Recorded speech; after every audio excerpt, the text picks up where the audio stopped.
All right, ladies and gentlemen, this one this weekend is for all the marbles. It is for the featherweight championship of the world. It is for pride. It is for respect. And as I say, the featherweight championship of the world. We're talking about Max Holloway, the blessed one, taking on Alexander the Great Volkanovski in an absolutely unmissable fight. I mean, the first two fights that these two guys had, they were incredible. They were so close, okay? People are split. People are divided as to who won.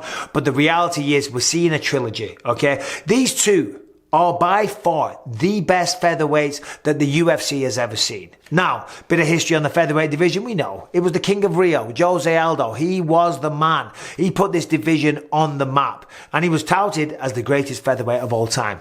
Okay. Then he runs into Conor McGregor. Conor had a meteoric rise through the featherweight division.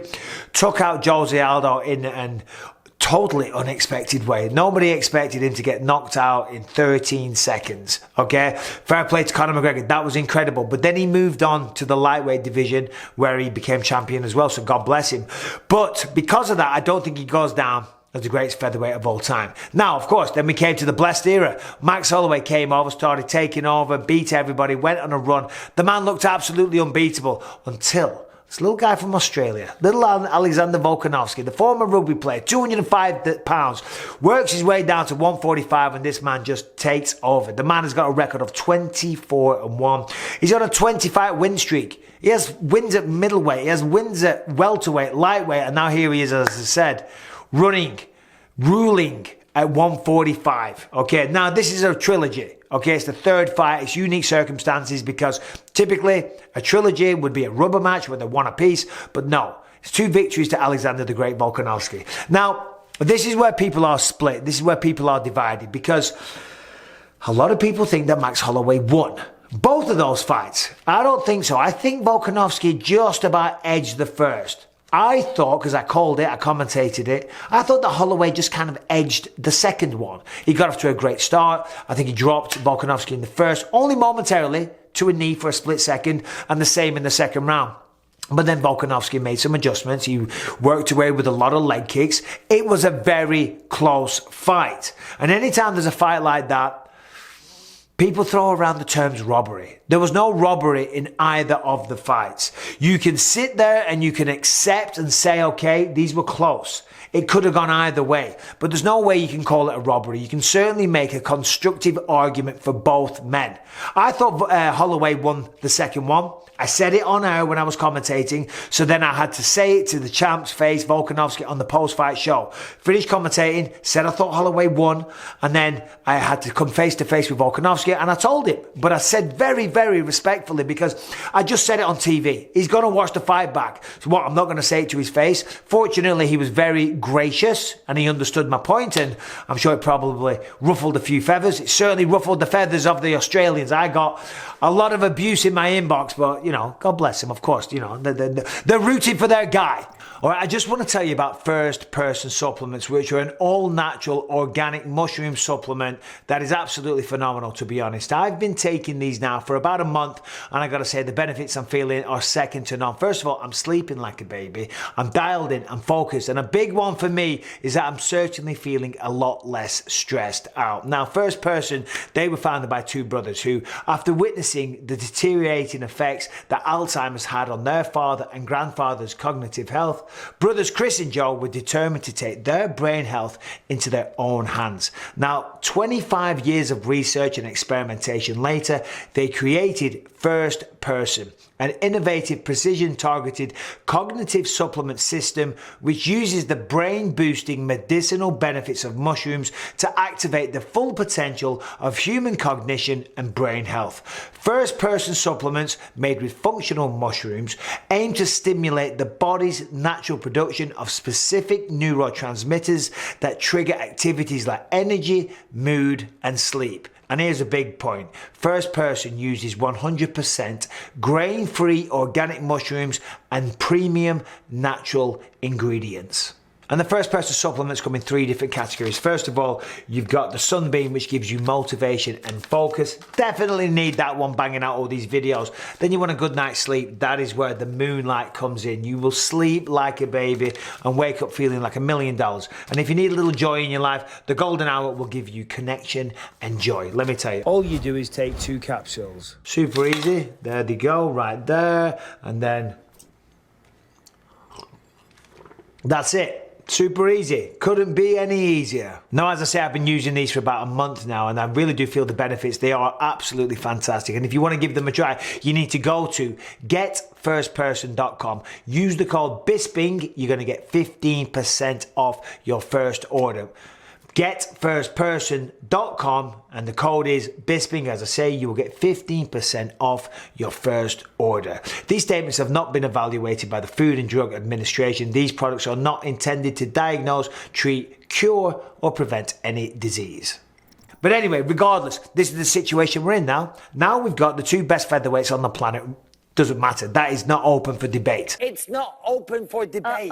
Now, those fights took place, one was in 2019, one was in 2020. So a lot of time has passed. We've had 2 years that have passed. Of course, Max Holloway came back, beat Kelvin Kattar in a just remarkable display of boxing. You know, at one point he wasn't even looking. He's like, I'm the best fighter in the UFC. I can't do a Hawaiian accent, but it was unreal what he did to Kelvin Kattar, the skill that was on display, the reflexes, the tempo, the output, the pace. It was unbelievable. Then he comes back against Yair Rodriguez. Yair Rodriguez is a very unpredictable, a different style, a tough nut to crack, a tough one to figure out.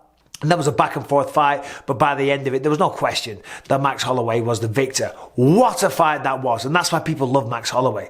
That's the type of entertainment, and when he's in the groove, when he's found his rhythm, and he's in a flow, I mean, come on, he is one of the best to watch. The skill's unbelievable. But he's not the only one that has done well. Of course, Volkanovski went out there, beat Brian Ortega. Sensational fight. Only really made that sensational because Brian Ortega almost finished the fight by that guillotine. I think it was round 4, if I'm not mistaken.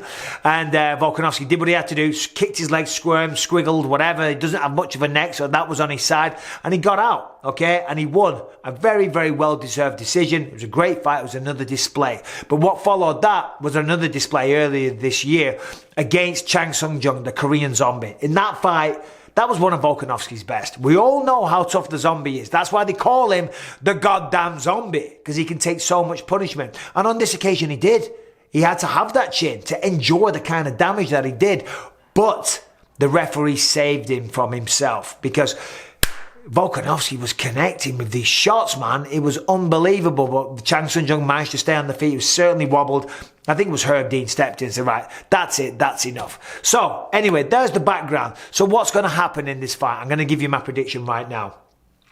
They're both equally matched, okay? But I do believe, and I say this a lot, and maybe I'm wrong, you know, to become the champion of the world and maintain that for a long time is an amazing thing. But then you go on the downslide. It's inevitable. Usually that happens. There's not many people that retire on the sport, on top of the sport. Of course, you've got George St. Pierre and you've got Khabib Nurmagomedov. There's only 2 examples that I can think of, okay? Generally in boxing, it's the same way. Of course, Tyson Fury just retired at the top, but is he really still retired, okay? Generally what you find, great champions, they come, they go on a tear, they go on a rise, they become champion of the world, they defend the belt, and then time catches up. Maybe they get complacent. Maybe the riches spoil them a little bit.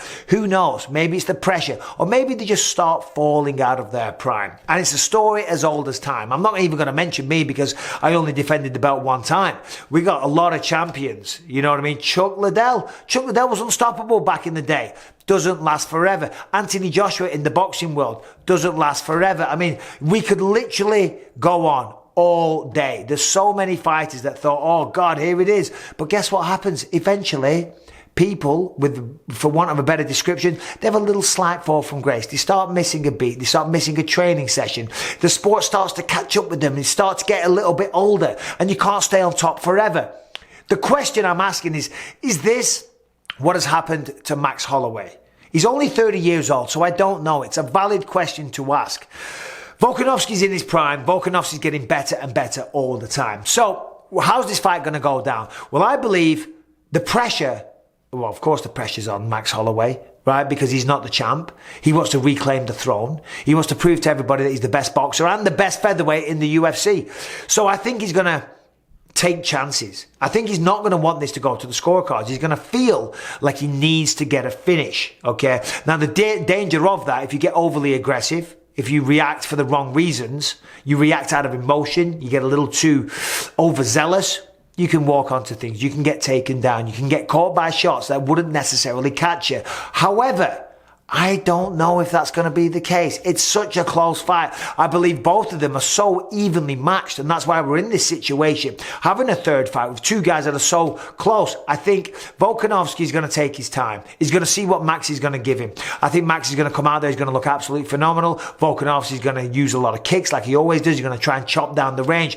I'm just curious as to whether or not Max has been sparring. That was one of the things that he said. He famously stopped sparring, and I get that. We know Max is tough. This is what he said. I'm tough. I don't need to prove that. I've had fights. I've got timing. I've got all the rest of it. I want to conserve my body. I don't want to get injured. I want to go into the cage feeling the best I can.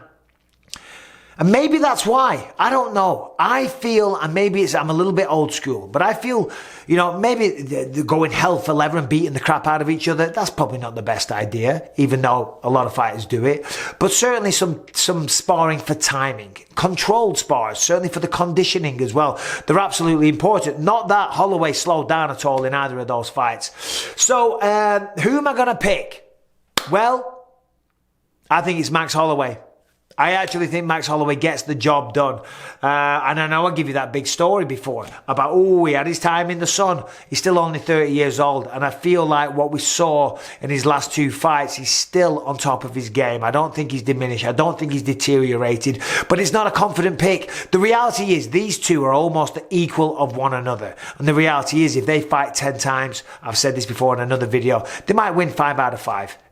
Who knows? The reality is I do believe both men are going to be looking for a finish. That's going to make this really exciting because they're sick of the narrative, okay? Volkanovski, even though he won to, don't tell me that doesn't piss him off. That people think Holloway won the first two. So this time he's going to want to put a stamp in that. He's going to want to put this issue to bed once and for all. As is Max Holloway. He feels he was robbed on the first two occasions. So therefore, he needs a stoppage. He needs to show to the world, look at this. Take the judges out of the equation. I'm going to finish this. I'm going to take care of this myself. I don't need a judge to give me the victory because I'm going to take him out in style. Listen, all this means is that we are in for a treat this weekend. Max Holloway, Alexander the Great Volkanovski, featherweight title on the line.